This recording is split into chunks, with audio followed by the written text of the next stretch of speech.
Bueno, me propongo hablar de un tema que es recurrente en estos tiempos. Me refiero al tema de el aviso. Se habla mucho del aviso, el anuncio, el aviso, advertencia de estos tiempos. Estuvimos hablando de esestos tiempos, estuvimos hablando de la apostasía. Yo comenzaría con el diario de Santa Faustina Kowalska. Escribe esto: antes de venir como el juez justo, le dice el Señor, vengo como el Rey de misericordia. Antes de que llegue el día de la justicia, les hará dado a los hombres este signo en el cielo. Se apagará toda luz en el cielo y habrá una gran oscuridad en toda la tierra.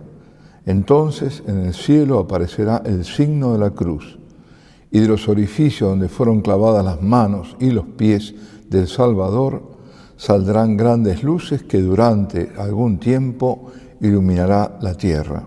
Eso sucederá poco tiempo antes del último día. Esto está en el número 83 del diario. Poco tiempo antes del último día. ¿El último día cuál es? El día del juicio. Y anteriormente había dicho, terminadas las letanías, escribe en el diario, Sor Faustina, vi una gran claridad y en ella Dios Padre. Entre la luz y la tierra vi a Jesús clavado en la cruz, de tal forma que Dios, deseando mirar hacia la tierra, tenía que mirar a través de las heridas de Jesús. Y entendí que Dios bendecía la tierra en consideración a Jesús.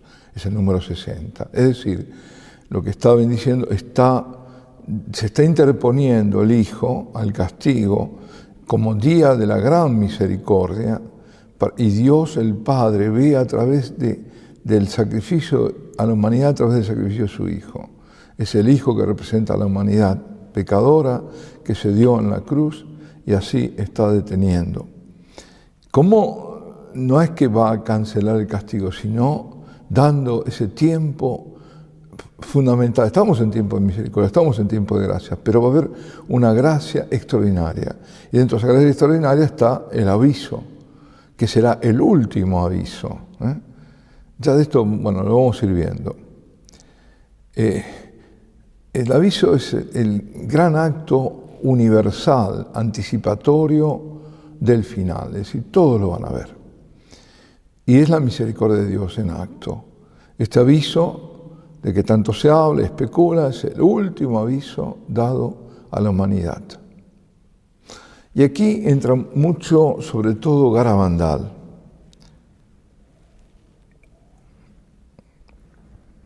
En el segundo mensaje de 1965 fue dicho que estábamos en los últimos avisos. Ya estáis en los últimos avisos. ¿O no? Fue en el 61, creo. Bueno, no importa. Ahora me viene la duda. De todos modos, en uno de estos mensajes dijo, no quiero que después los especialistas en Garabandal me digan, no.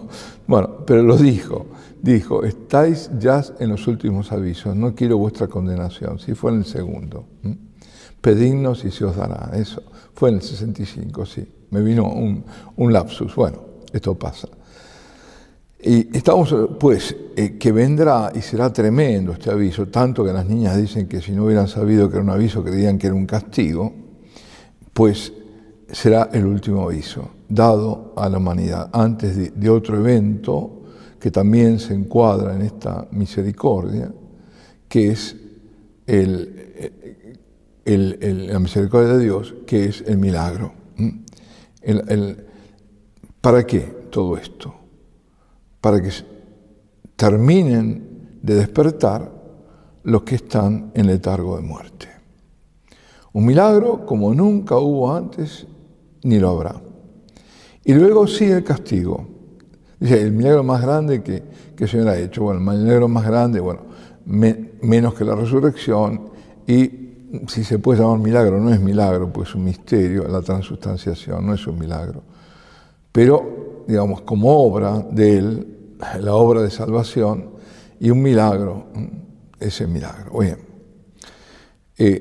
Y luego sí, después eso sí, hay un periodo, porque el misterio el milagro, perdón, no se agota en un momento, y después viene el castigo, que no es condicional, porque ya el pecado del mundo es muy, muy grande. Es el día de la ira de Dios en que los enemigos de Dios serán entregados al infierno. Ahora, hablo de Garabandal, vamos a Garabandal. Comenzamos por el aviso. Hay esos 3 grandes acontecimientos, además de 2 mensajes, donde está ya advirtiendo la Virgen en el primero que la copa se está llenando, es decir, la copa de la ira de Dios, y en el segundo dice que está rebosando. Esto no es que lo viene a advertir recién en los años 60 la Virgen en Garabandal, viene de lejos. Entonces ya también lo vamos a ir viendo.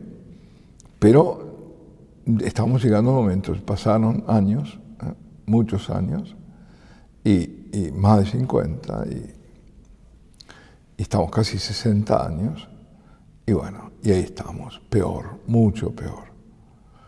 Entonces, como decían las niñas, que es como un castigo, ese aviso, pero no es un castigo.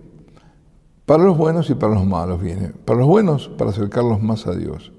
Y para los malos, para anunciarles que viene el final de los tiempos, que estos son el último aviso.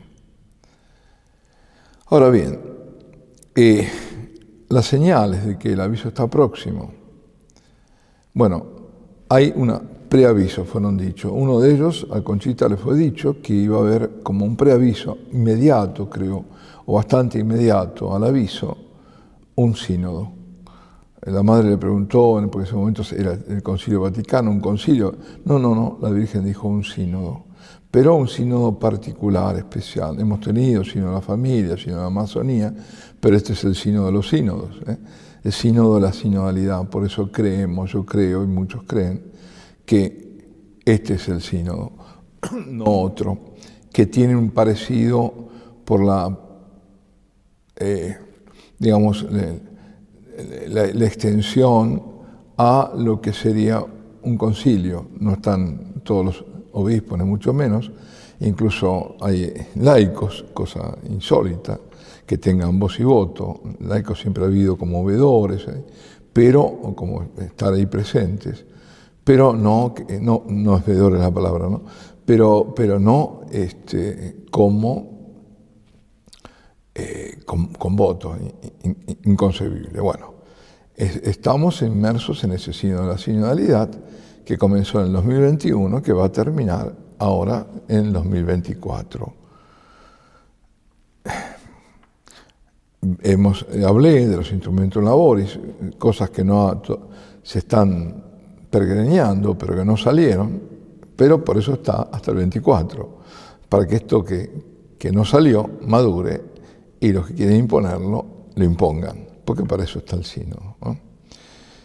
Y otra de las cosas que se habló en Garabandal fue la sucesión de los papas. Muerto el Papa Juan XXIII, Conchita le dice a la madre, estaba la madrina ahí también, Maximina, y le dice que quedan, sintiendo las campanas, ha muerto el Papa, quedan 3 papas. Bueno, la Virgen dijo que en realidad 4, pero uno era un pontificado tan pequeño, tan corto, que no lo contaba. Claro, entonces, ¿cuáles son? Termina en Benedicto. Benedicto es el último de esos 3 de esa serie. Primero Pablo VI, no se cuenta Juan Pablo I, segundo Juan Pablo II, tercero Benedicto XVI. Se inaugura el fin de los tiempos. Todo, esa es otra de las... Y lo otro también que se dijo, lo escribió Albert Weber, una persona además de confianza de Conchita, y aunque Conchita no lo recuerde, pero él dijo que Conchita le había dicho, está muerto, él murió, que por una parte, bueno, Rusia, que iba a haber un viaje de un papa a Moscú y cuando volviese comenzaría toda la guerra. Y por otro lado está dicho también ahí, en este contexto, que Rusia invadiría repentinamente, inesperadamente, una gran parte del mundo libre. Bueno, todo esto que lo estamos viendo, estamos ahí como pisando los talones, ¿no? Bueno, otra advertencia, eso sí, también, eso está dicho, es una gran persecución. Es decir, el aviso aparece o Dios lo da para como detener una terrible persecución, cruenta. Y el comunismo, ven las niñas que estaba dominando todo el mundo. La persecución, obviamente, lleva aparejada también la ausencia, que se quita la Eucaristía, que no se va a poder celebrar, no se va a poder, van a ser perseguidos los sacerdotes, muertos. No va a haber Eucaristía porque siempre, en definitiva, el demonio lo que quiere es eso, ¿no? Quitar la presencia del Señor. Por lo tanto, esto es de pensar que es el tiempo del anticristo. Esa persecución, ese quitar la Eucaristía, porque el aviso vendría, digo, en ese momento de una feroz persecución. Y,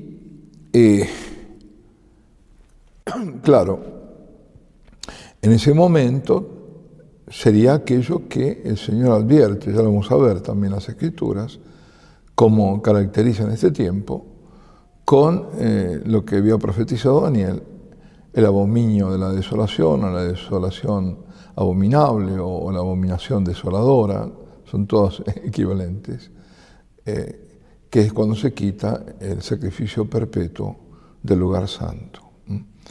Evidentemente es la Eucaristía.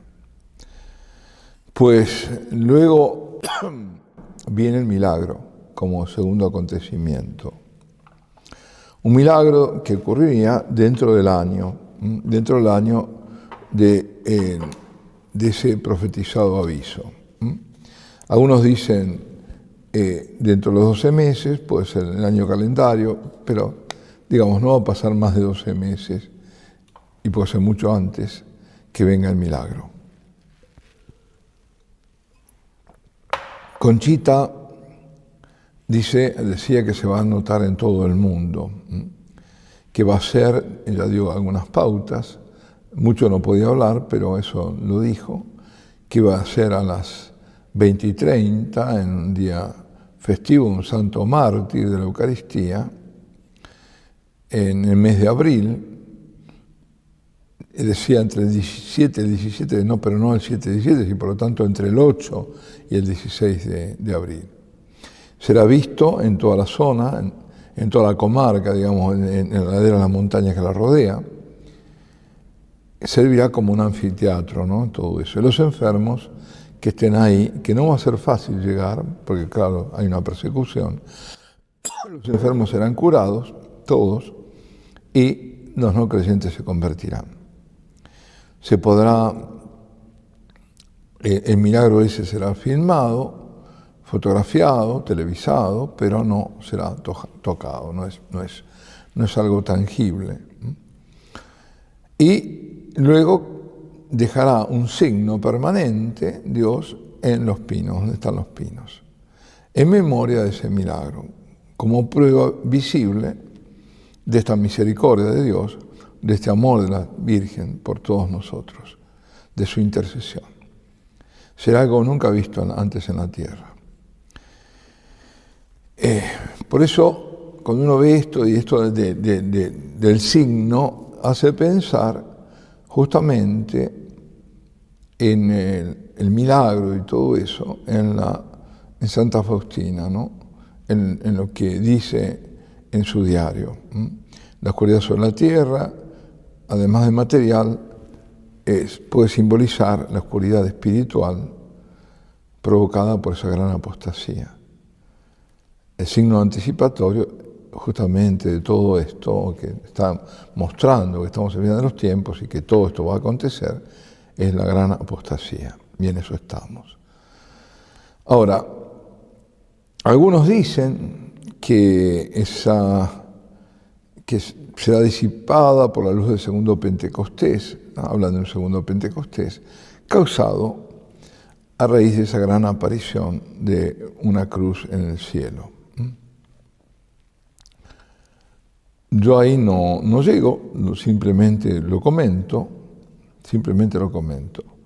Pero va a haber una serie de acontecimientos, no va a ser uno solo, es decir, nosotros los vamos clasificando, pero será así una sucesión, pero algunos van a estar más juntos que otros. Esa gran señal es para que el pueblo de Dios salga de la apostasía, salga de esa Babilonia, salga de la falsa iglesia, salga de la gran apostasía y vuelva a Dios antes del castigo. Y el signo ese del castigo, si nosotros vamos ahora salimos de Garabandal y nos vamos a Fátima, tenemos que recordar lo que fue dicho del tercer secreto de Fátima, de aquella visión que tenían del ángel con la espada de fuego, ¿no? A punto de castigar, y la Virgen que lo detiene. Ella intercede, lo detiene con la mano y se escucha una voz que dice penitencia, penitencia, penitencia. Es decir, la Virgen lo que está haciendo está permitiendo un tiempo de reconciliación. Ya no puede detener más el castigo. Es decir, impedirlo, detenerlo sí, y lo hace. Y vaya a saber cuántos años estamos ganando nosotros, o hemos ganado. Yo tengo una idea, pero bueno, de que estamos ganando tiempo.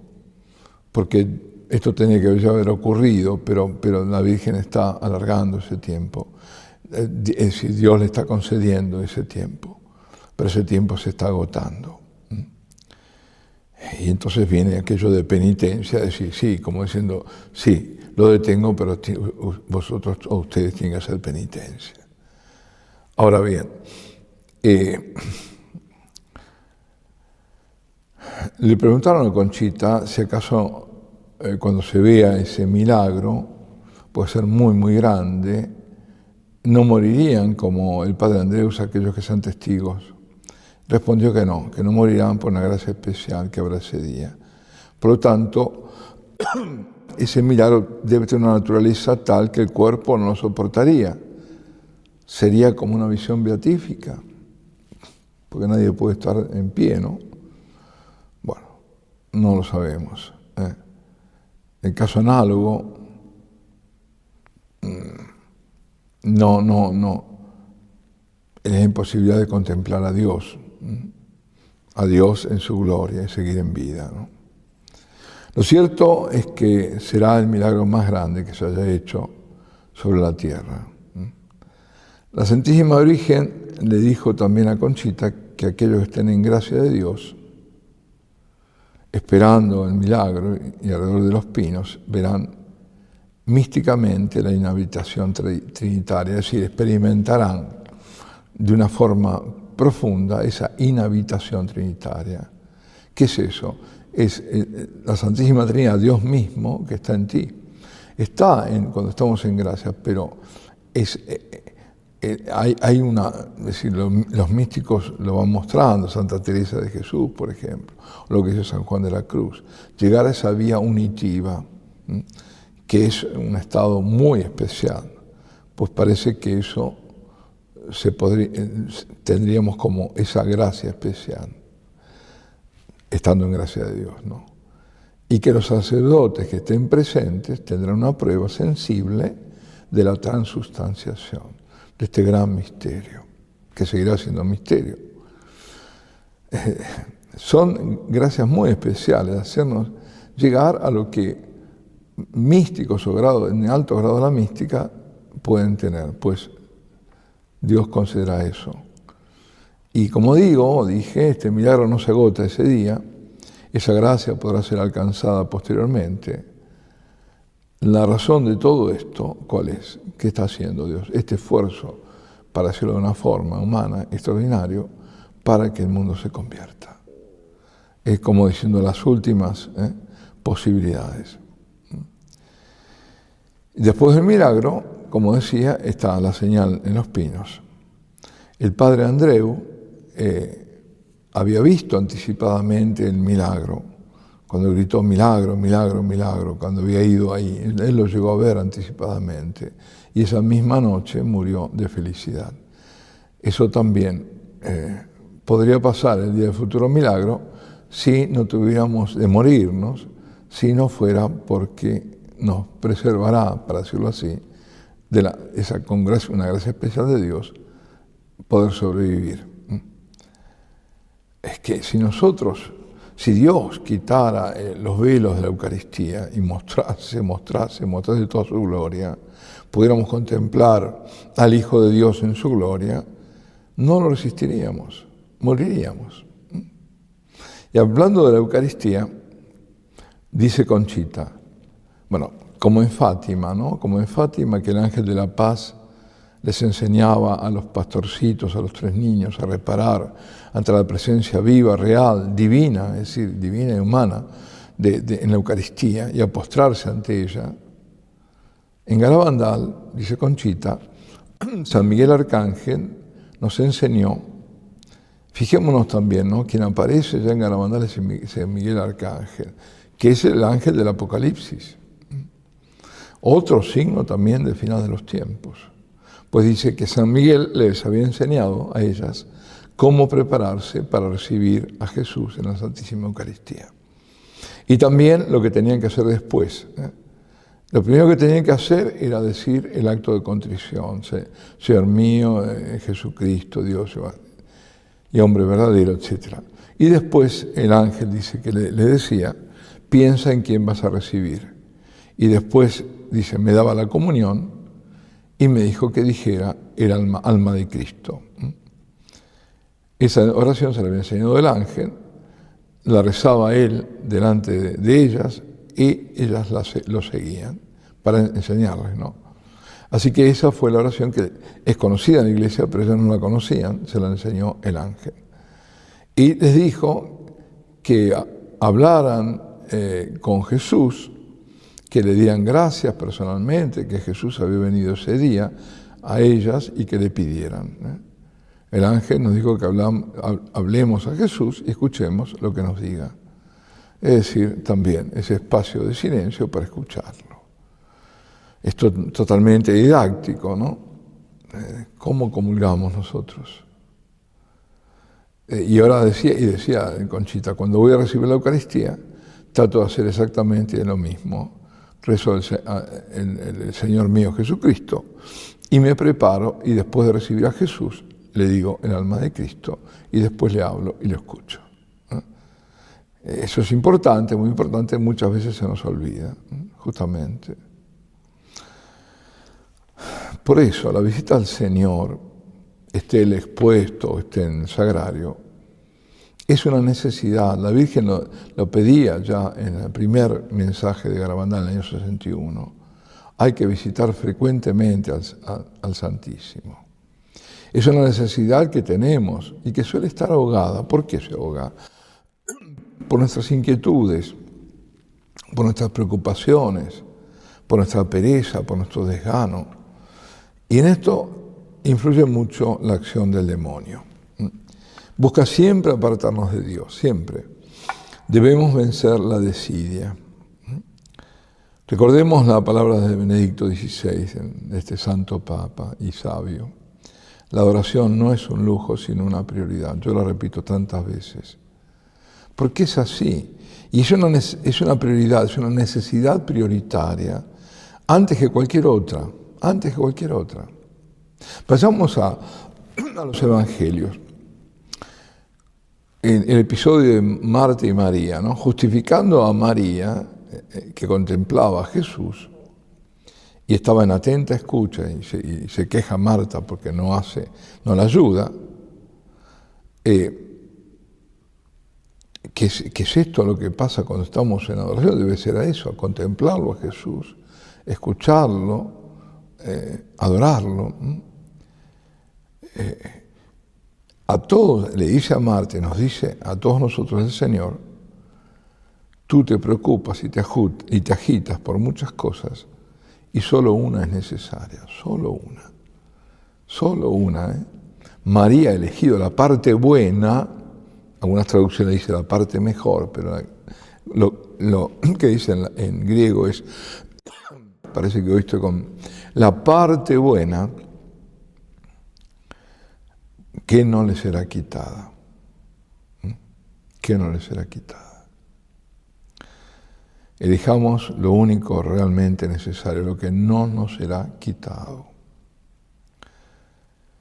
Ya vimos, y hablé de las iglesias cerradas durante el confinamiento, no ahora, digo, la vez pasada, signo de apostasía, sin confinamiento. Muchas, ahora digo, fuera de confinamiento, ¿no? Muchas de las iglesias, si no la mayoría, están cerradas la mayor parte del día, y la noche, por supuesto, ¿no? Las iglesias están cerradas, y si están abiertas, entran los ladrones, pero no la gente. Suele ocurrir así. Entran, y algunas incluso se han convertido en museos. Es decir, no se visita al Señor. Aunque fuera de pasada, un minutito, no. Cuando, en cambio, se lo honra en los lugares donde hay adoración, y sobre todo si la adoración es sin interrupción, día y noche, todo cambia. Porque el Señor tiene ese poder transformador. Sus gracias se perciben. Las vidas se transforman, se renuevan. Jesús irradia paz y a través de esa presencia suya va transmitiendo gracias sobre gracia. Y esto ni que pensar ni que hablar cuando hay adoración perpetua. La transformación total. Me habrán oído decir, lo digo una vez más, no hay mejor exorcismo para un lugar, para una ciudad, que tener una capilla de adoración perpetua. Por una hora semanal que tú das, que es nada, que es una hora a la semana, no es nada. El Señor te da todo. Sin embargo, pocos son los que acuden al llamado, ¿no? Además, qué manera magnífica de reparar. Incluso tomar horas difíciles, como si fuera un sacrificio, una penitencia, ¿no? La Santísima Virgen dice en su primer mensaje, repito, que tenemos que visitar al Santísimo con frecuencia. También dice, pero antes tenemos que ser muy buenos, ¿no? Y le dice a Conchita, dice, ¿por qué, Conchita, por qué no vas a menudo a visitar a mi hijo en el Santísimo? ¿Por qué te dejas llevar por la pereza, no yendo a visitarle, cuando los está esperando día y noche? Eso le dice a ella, a nosotros, a todos. ¿Por qué no vas a visitarlo? Ahora que tenés la posibilidad incluso. Acuérdate de cuando fue el confinamiento, no se podía. ¿Y ahora qué puedes? ¿Qué haces de tu tiempo?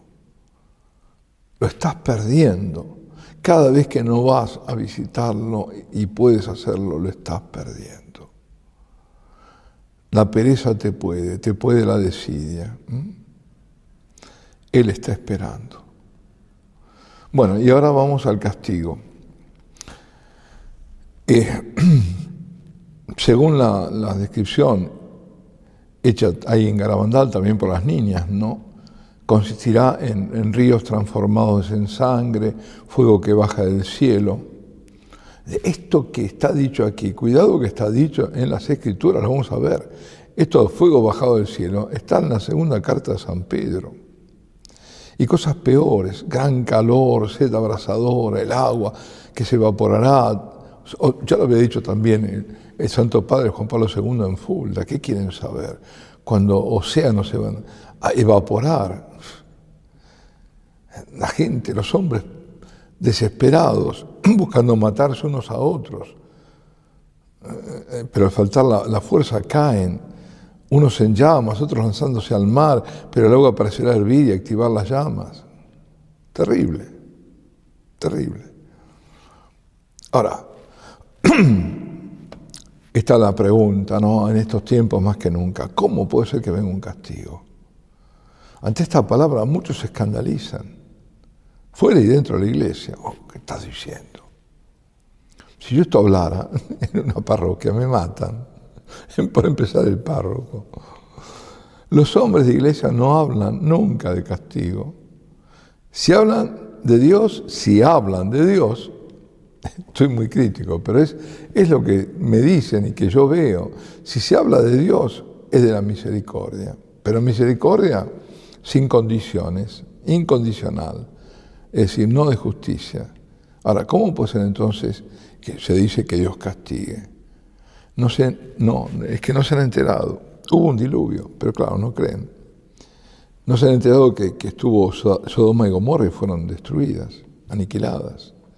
No se enteran que Israel fue castigado, que no quedó piedra sobre piedra del templo, como lo había dicho el Señor. No se enteran de que existe la muerte, que es un castigo. La muerte es castigo por desobediencia a Dios.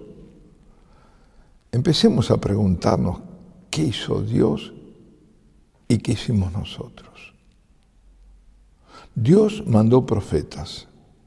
Dios se encarnó.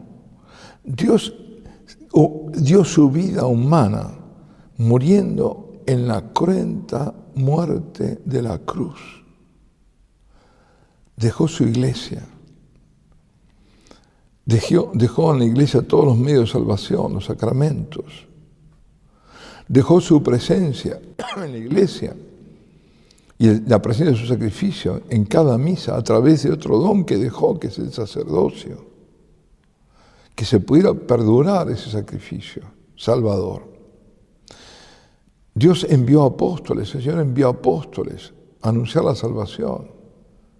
Fueron algunos martirizados, bueno, todos casi, y como los profetas lo habían sido. No se les escuchó a muchos. El pueblo de Israel no lo escuchó, la mayoría. Pocos sí, que fueron los primeros cristianos, pero la mayoría de Israel se cerró al anuncio. Y con ello a la salvación, claro.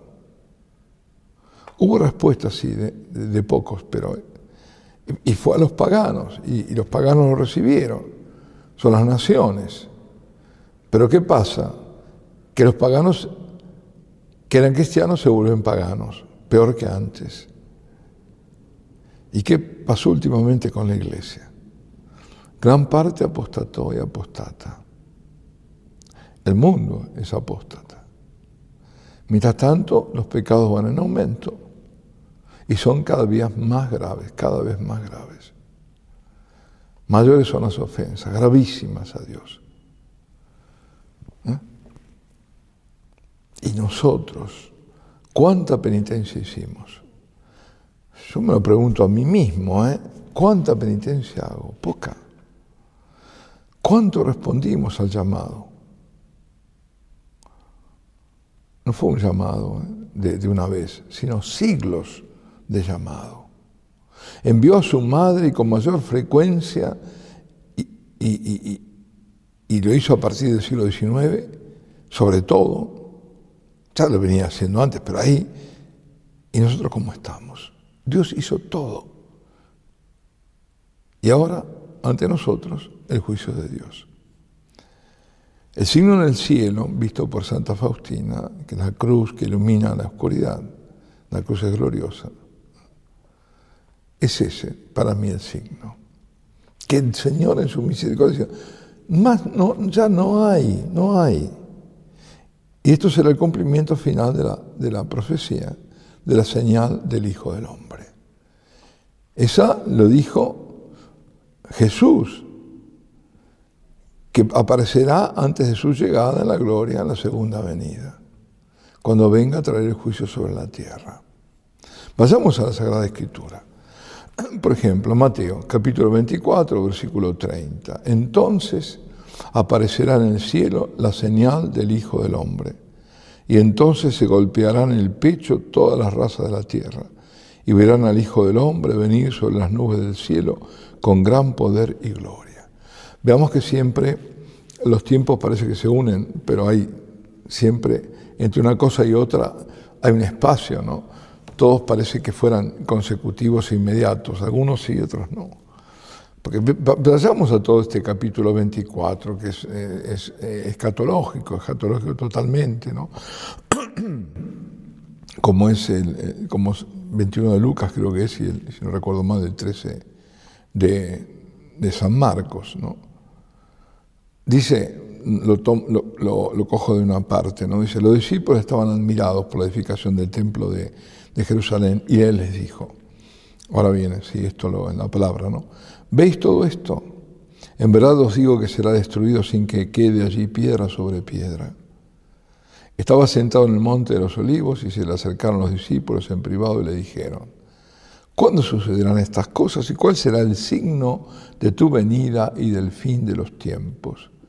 Jesús le respondió y dijo, estad atentos a que nadie os engañe, porque vendrán muchos en mi nombre diciendo, yo soy el Mesías, y engañarán a muchos. Vais a oír hablar de guerras y noticias de guerra. Cuidado, no os alarméis, porque todo esto ha de suceder, pero todavía no es el final. Se levantará pueblo contra pueblo y reino contra reino. Habrá hambre, epidemias y terremotos en diversos lugares. Todo esto será el comienzo de los dolores. Ahí se podría insertar la aparición del anticristo, ¿no? Porque a continuación anuncia la gran persecución. Dice, os entregarán al suplicio y os matarán, y por mi causa os odiarán todos los pueblos. Entonces muchos se escandalizarán y se traicionarán mutuamente y se odiarán unos a otros. Aparecerán muchos falsos profetas y engañarán a mucha gente. Y al crecer la maldad se enfriará el amor en la mayoría. Un signo del aumento de los abortos y sobre todo la gran rebelión a Dios, ¿no? Pero el que persevera hasta el final se salvará.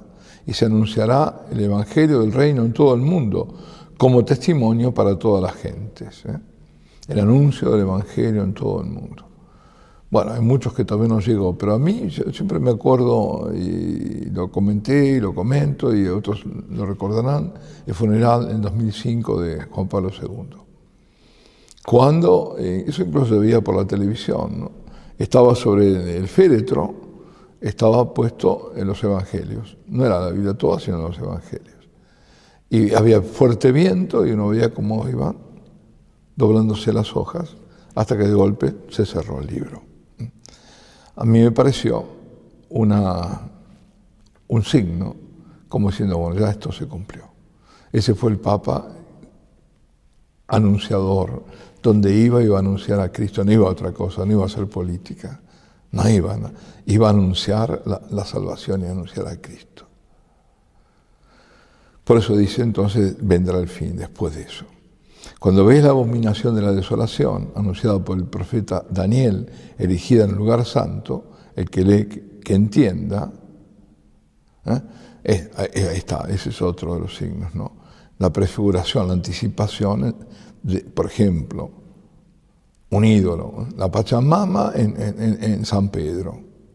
Eso es idolatría, eso es una abominación. No es la abominación de la desolación, pero es abominable. La abominación de la desolación, o desolación abominable, o abominación desoladora, aunque se aplica a la historia de Israel, como tipo, está dirigida al futuro escatológico, y lo dice el Señor, al anticristo, cuando haga el que se pone en lugar de Cristo, cuando haga quitar la Eucaristía. Cuando haya una gran persecución, no se podrá celebrar la misa en ninguna parte, so pena de muerte, y en lugar de culto látrico, de culto de adoración, de sacrificio eucarístico, se adore al mismo demonio. Decía el cardenal Villot, jesuita, a raíz de esto que dice el Señor, abomina la desolación, este es el sacrificio de nuestros altares, que entonces en esos terribles días será proscrito, en todas partes prohibido, y salvo los sacrificios que podrán celebrarse en las sombras subterráneas de las catacumbas, quedará interrumpido en todas partes. O sea, por un lado se proscribe, la celebración de la Eucaristía, el sacrificio perpetuo, y por la otra, y habrá que solamente en las catacumbas celebrarlo, y por la otra, los altares habrá imágenes idolátricas o demoníacas del culto al anticristo. Esa es la abominación desoladora.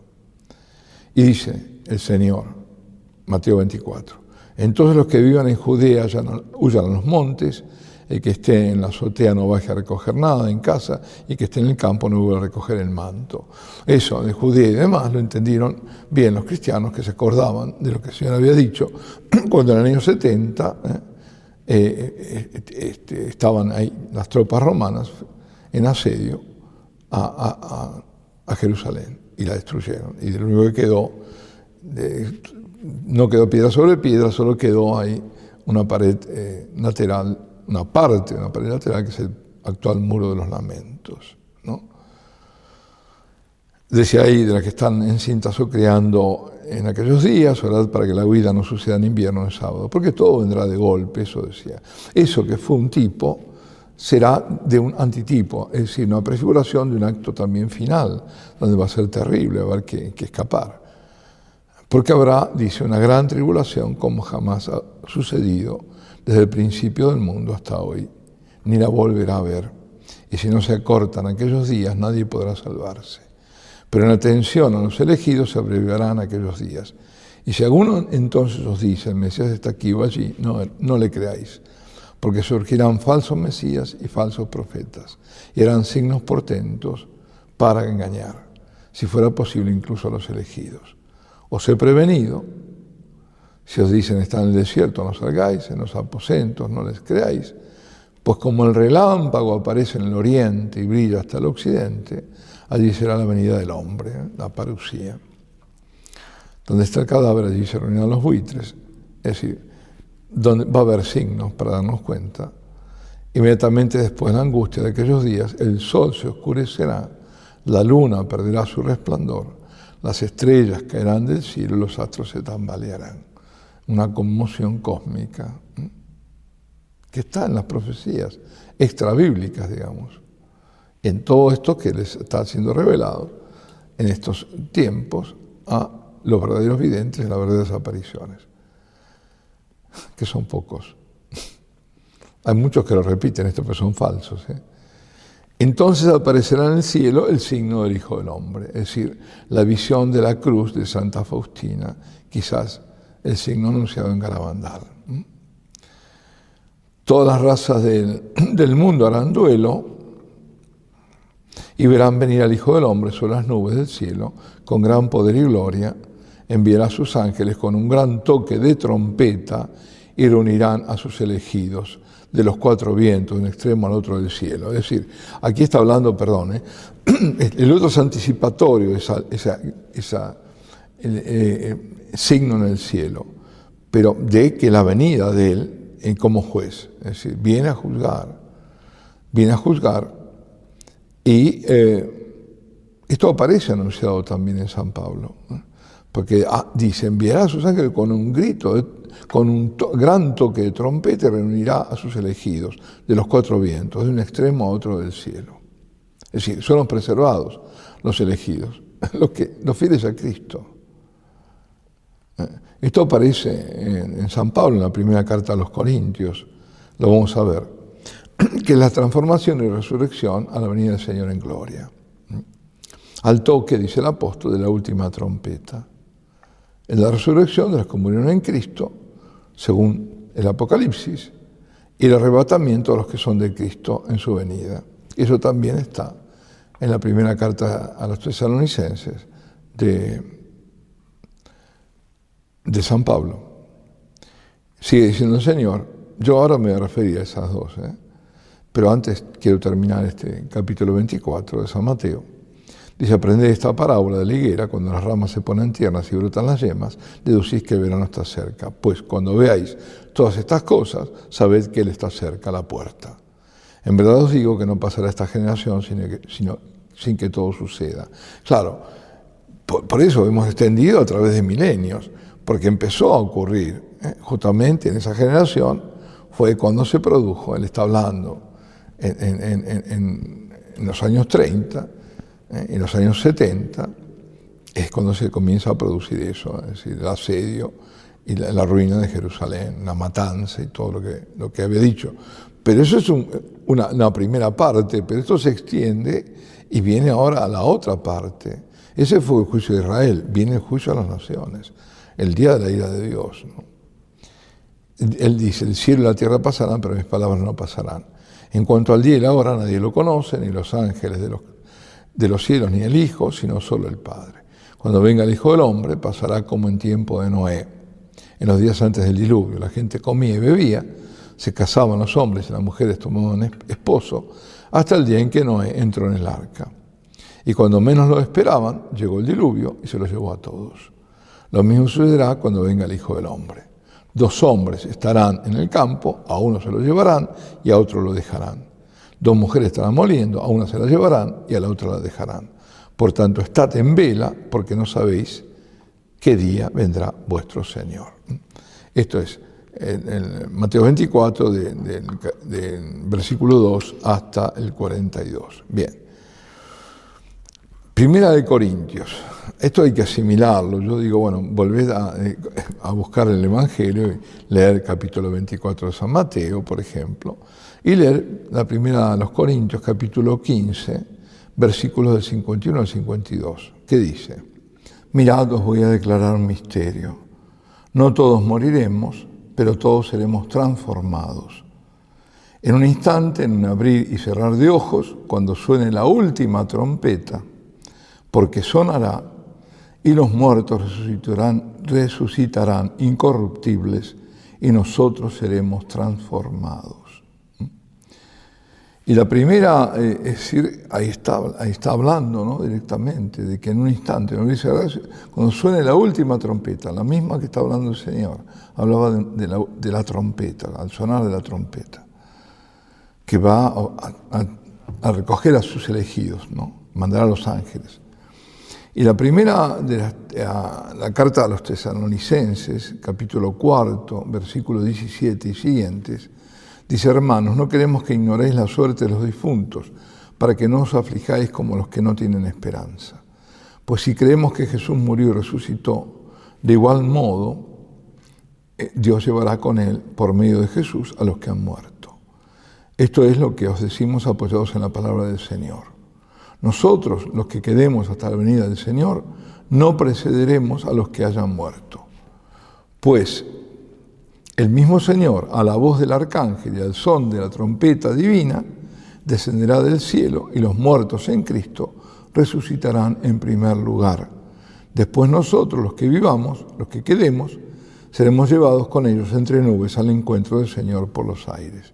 Y así estaremos siempre con el Señor. Consolados pues mutuamente con estas palabras.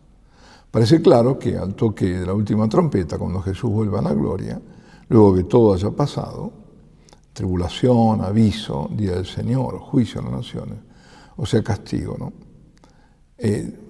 Habrá un castigo, sí, a los que han rechazado al Señor, eso sí, serán entregados a los demonios, y los otros resucitarán. Habrá una resurrección primera, que son los que están con Cristo, y ese rapto del cuanto tanto se habla, tantas veces escuchamos. Pero tiene que haber pasado todo eso. Ahora, cuando hubo una Garabandal, una noche de los gritos, ¿no?, en julio del 62 fue, y la Virgen, parece que el primero fue que les mostró el aviso, creo, después el castigo. Bueno, les mostró una serie de tribulaciones. No solo era el castigo, pero todas. Entonces el aviso, el milagro. Si la gente no se convertía, bueno. Consultada, y por eso en el 62, 65 ya dice que la copa rebosaba, ¿no?, la copa de la ira de Dios. No hubo conversión, no se escuchó, no se siguió, por culpa también de la jerarquía, no se dio a conocer nada, digamos, por responsabilidad, para no decir culpa. Responsabilidad, no quisieron hacerlo, no creyeron. No podía decir la Virgen las cosas que decía. Bueno, eso fue la segunda parte, pero la primera no se dio a difusión, no se dio. Entonces, pues, ahí venía el segundo, que era el último mensaje de Garabandal. Pues bien, consultada a María Loli por el padre Eusebio García de Pesquera, que es el que tiene el mejor libro sobre Garabandal, María Loli, que murió, le dijo que la Iglesia pasaría por una terrible prueba. Y le dijo que la Virgen les dijo que era el comunismo el que le iba a hacer pasar por eso, ¿no? Es decir, venía por el comunismo. Y que habría un momento en que el comunismo parecería estar en todo el mundo y que los sacerdotes tendrían graves dificultades para celebrar las misas, para hablar de Dios, ¿no? Los que hablan de Dios y de las cosas divinas. Bueno, con respecto al comunismo, hay que decir que tiene diferentes cabezas, ¿no? Ya la Virgen había dicho que Rusia esparciría los errores por todo el mundo, en Fátima. En el comunismo está el comunismo político de China, de Cuba, de Venezuela, Vietnam, Corea del Norte, Nicaragua y otros en camino también, ¿no? En Rusia no está totalmente muerto, aunque parezca. Se sigue venerando la momia de Lenin. Stalin ha sido restaurado como salvador de Rusia, con Putin. Los jerarcas comunistas se han reciclado. En los desfiles, las militares aparecen sobre todo cuando recuerdan el final de la Guerra Mundial, con todos la parafernalia esta comunista. Y también, por otro lado, está el comunismo, también de orden político, sociológico, social, que quieren imponer los globalistas del Foro Económico Mundial, ¿no? World Economic Forum, con un único gobierno mundial, de nuevo orden mundial, ¿no? Es decir, dicen, no serás dueño de nada y serás feliz. Te lo están diciendo en la cara, ¿no? Para ellos el modelo a imitar es China. China es una minoría dominante y un régimen totalitario, opresor, de absoluto control. No escapa nadie ahí. Y también han hecho un cambio de dialéctica. En la dialéctica marxista fue transformada, antes era la lucha de clases, los proletariados, ¿no? Y ahora pasó la lucha de sexos o de etnias. Por ejemplo, también en esto la exaltación del indigenismo, ¿no? Como que los indígenas fueron oprimidos o por los españoles o por después los que los siguieron, ¿eh? Todos siempre buscando la división, ¿no? Siempre. Esto no les importa un pito a los indígenas, sino provocar caos, odios, resentimientos para sacar ventaja. Tú estás mal porque el otro está bien, ¿no? Está el caso de los mapuches, para apropiarse de territorio, un territorio en Argentina, en Chile. Separar, dividir un país. Está toda la internacional financiera. Siempre esta internacional financiera ha sido la que ha financiado la revolución comunista de octubre en Rusia y ha ido siempre de la mano con la internacional comunista. Son las dos caras. Fijémonos cómo el Fondo Monetario Internacional, por ejemplo, pone condiciones para los préstamos, como la exigencia de leyes abortistas. La Santísima Virgen le dijo a Conchita que el comunismo volvería a España, y a todo el mundo, y llegaría hasta San Sebastián de Garabandal por un corto tiempo y que habría mártires. Hablé me quedaba pendiente hablábamos de la Sagrada Escritura, hablábamos de las cartas a los primeros Corintios, a los Tesalonicenses, San Pablo y de San Mateo, el capítulo 24. Pero también, cuando se habla de fuego y demás, tomo como ejemplo la segunda carta de San Pedro, capítulo 3, versículo 9 y siguientes. A propósito, porque ya venían diciendo que iba a venir, pero claro, dice, no viene, pero no viene, el Señor no viene, no llega. Se perdió la atención escatológica, ya se empezaba a perder entonces, ¿no?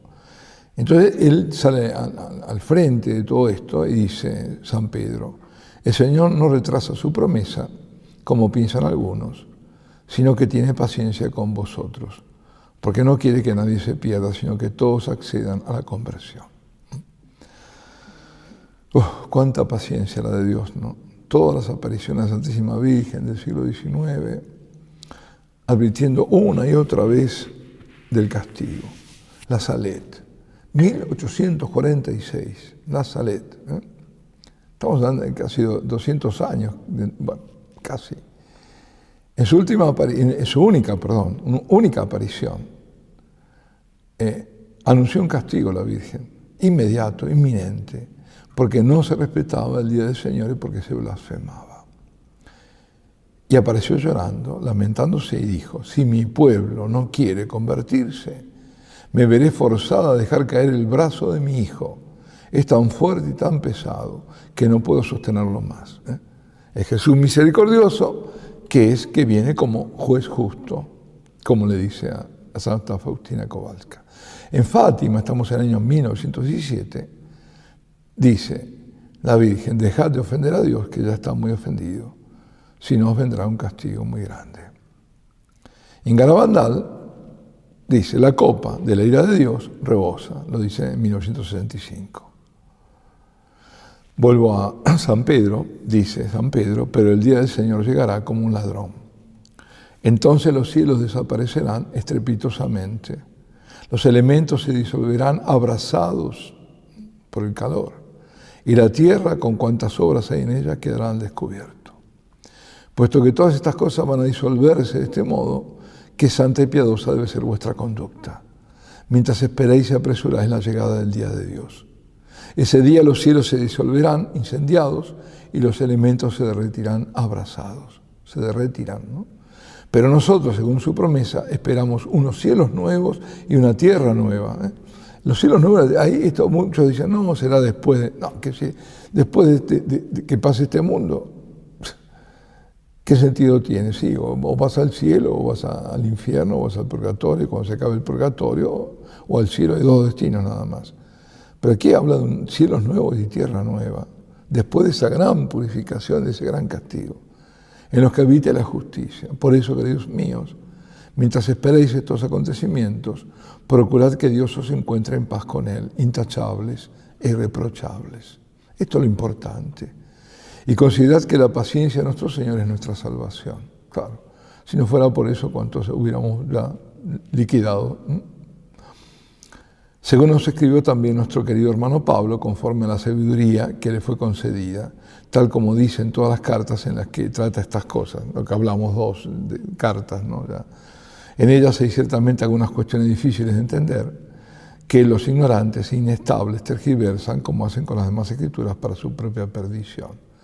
Así pues, queridos míos, ya que estáis prevenidos, estad en guardia para que no os arrastre el error de esa gente sin principios ni decaiga vuestra firmeza. Por el contrario, creced en la gracia y en el conocimiento de nuestro Señor y Salvador Jesucristo. A Él la gloria ahora y hasta el día eterno. Amén. Y ahí termina su carta, además. Una mención a Medjugorje. En una de las apariciones del año 83, la Santísima Virgen dice, el signo vendrá, porque también ahí se habla de una señal, de un signo, y se habla, es en el tercer secreto, hay 10 secretos, ¿no? El tercero. Dice, ustedes no tienen que preocuparse. La única cosa que les querría decir es conviértanse. Hagan saber esto tan aprisa como sea posible a todos mis hijos. De nuevo, el llamado urgente a la conversión. Ninguna pena, ningún sufrimiento me es demasiado para salvarlos. Yo rogaré a mi Hijo para que no castigue al mundo, de nuevo. Pero los suplico, conviértanse. No se puede imaginar lo que pasará ni lo que el Padre Eterno enviará a la tierra. Renuncien a todo, hagan penitencia. Expresen mi agradecimiento a todos los que han rogado y ayunado, los que rezaron y ayunaron. Yo llevo todo esto a mi divino Hijo para conseguir que suavice su justicia contra los pecados de la humanidad. Y el 4 de abril del 83, que era un lunes de Pascua, le dice a Yelena era que se han olvidado de Yelena y Mariana. Yelena era una de las que recibía también locuciones y visiones interiores tenía. Es parte de Medjugorje. Dice, dense prisa en convertirse. No esperen al gran signo, a la gran señal. Para los incrédulos será demasiado tarde. Para ustedes que tienen fe, este tiempo de ahora constituye una gran oportunidad para convertirse y profundizar en vuestra fe. Bueno, termino. Conclusión. Para ser breve, trato que sea breve. Hay más, sí. Místicas como Teresa Musco, la beata Ana María Taigi, otras que le fueron revelados estos misterios, ¿no? Está el castigo, bueno, y de ese tiempo que es el que estamos viviendo, últimos tiempos. Pero me parece que lo he dicho suficiente. Tenía ahí cosas de Teresa Musco, pero no importa. Estamos advertidos. Venimos siendo advertidos desde hace mucho y ahora vemos que el tiempo ya está aquí. ¿De qué sirve entonces conocer la fecha del aviso? ¿Por qué inquietarse, vivir agitado, escuchando tanto falso maestro, tanto falso profeta? ¿Para qué agregar confusión a la confusión? ¿Para qué agregar confusión a la confusión? ¿Por qué no nos ocupamos ya de convertirnos, pero ya, de avanzar en el camino de conversión? La Virgen, que es la enviada a la Santísima Trinidad, lo dijo y repitió más de una vez. En ella está nuestro refugio, porque ella nos lleva al corazón de Cristo. Nuestras armas ante la inminencia de los tremendos acontecimientos son el Santo Rosario y la Eucaristía. Hay que aprovechar al máximo este tiempo, estando en estado de gracia, confesándose asiduamente, participando de la Eucaristía y adorándola. Si pueden, y el poder es querer, o mejor dicho, el querer es poder, así que se puede, cuando uno quiere, todos los días. Rezando diariamente el rosario, y si fuera posible, las 4 coronas de misterios, y si no, como era antes, 3 coronas. Hagamos penitencia, aquí me lo digo yo, privándonos de lo que nos guste, dejando de lado toda vanidad. Invoquemos diariamente el Espíritu Santo. Hoy serviré la misa al Espíritu Santo. Para que ilumine nuestras decisiones, invoquemos diariamente el Espíritu. Para que ilumine nuestras vidas, nos muestre la verdad, denuncie dónde está el error, y nos dé la fortaleza necesaria para vivir estos tiempos. No temamos, solo tengamos santo temor de Dios, de ofender a Dios. Amemos, seamos instrumentos de salvación para otros con nuestras oraciones, nuestras adoraciones de reparación, de intercesión, con nuestros ejemplos, con nuestra ayuda. Confiemos siempre en el Señor. Y abandonémonos, vivamos abandonados en el corazón de María, desde el corazón de María, como verdaderos hijos suyos, verdaderos consagrados a ella. Grandes, tremendas cosas, pero no temer. Si uno tiene también temor y se preocupa por las personas que uno quiere, claro que sí. Pero confiemos, intercedamos, hagamos penitencia por ellos, reparemos. Y nada. Y les doy la bendición de Dios Todopoderoso, Padre, Hijo y Espíritu Santo, descienda sobre ustedes y permanezca para siempre. Amén.